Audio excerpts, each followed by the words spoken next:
বাংলাদেশের জমিনে আবহমান কাল ধরে হিন্দুরা আমাদের সাথে শান্তিপূর্ণভাবেই অবস্থান করছে, কারো উপরে আমরা জুলুম করি নাই।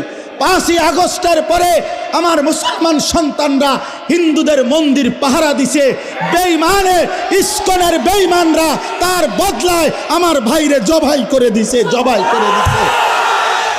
এই ছিল মন্দির পাহারার বিনিময়? এই কি ছিল বিনিময়?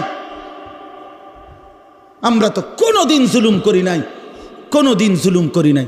বাংলাদেশে আমাদের কত বড় বড় উলামায়ে কেরাম আমাদের জাতির রাহবারদেরকে বারবার জেলখানায় নিছে, আমাদের আল্লামা মামুনুল হককে জেলে নিছে, আমাদের আল্লামা সাখাওয়াত হোসেন রাজিকে জেলে নিছে, আমাদের গাজী ইয়াকুব উসমানী ভাইকে জেলে নিছে, আমাদের শত শত উলামায়ে কেরামকে জেলে নিছে। কই আমরা তো কোনোদিন কারো গলায় ছুরি চালাই নাই।